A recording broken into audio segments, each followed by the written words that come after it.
Dans les vastes plaines de la savane africaine, le soleil se lève sur un petit village Maasai. Les huttes en terre battue s'illuminent sous le ciel rougeoyant. Le Nana, un jeune homme de 18 ans, se tient debout sur une colline, sa lance à la main.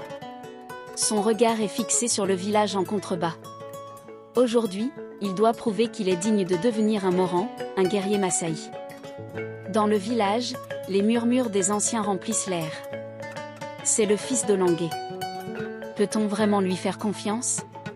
Le Nana entend ces paroles, mais il reste concentré. Il sait que son père, banni du village pour trahison, est une ombre qui plane sur lui. Le Nana s'entraîne sous l'œil vigilant de Olekay, un Moran respecté et redouté. Leurs lances s'entrechoquent violemment. Olekay le pousse à bout.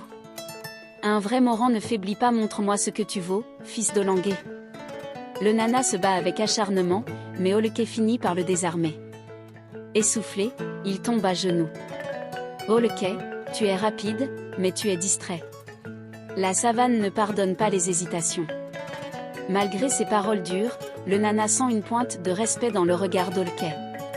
Plus tard, le Nana retrouve Nalri, la fille du guide spirituel du village, sous un grand acacia sacré.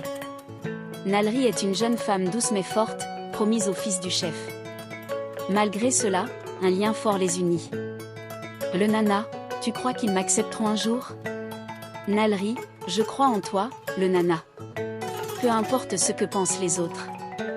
Leur conversation est interrompue par des chants de guerriers au loin. Le Nana doit retourner au village.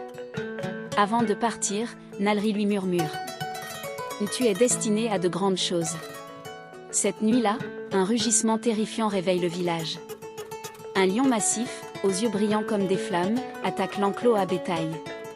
Les guerriers accourent, mais l'animal est trop puissant. Les villageois sont terrifiés.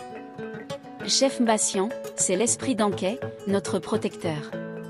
Il est furieux contre nous. Quelque chose a perturbé l'équilibre. Le lion disparaît dans la nuit, laissant derrière lui des traces de chaos et de peur.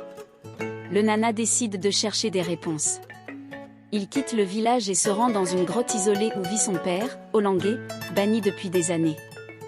Olangué est un homme usé par le temps, mais ses yeux brillent toujours d'une sagesse intense.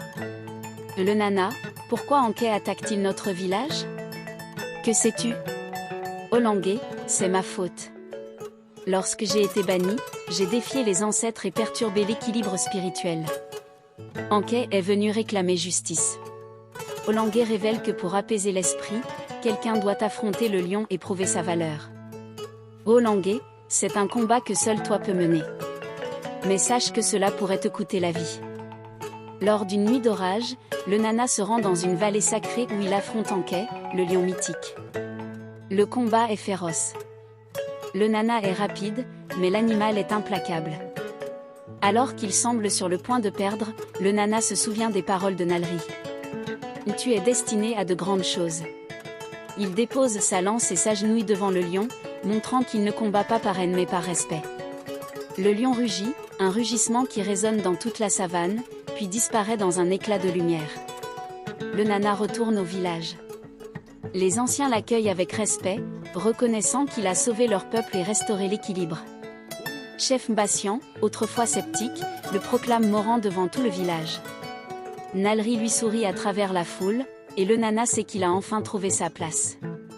Au loin, dans l'ombre, Olangué observe, fier de son fils. La voix d'Olekay résonne en narration.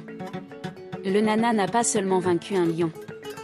Il a prouvé que le véritable courage vient du cœur. C'est ainsi qu'il est devenu une légende parmi les siens, le grand Moran.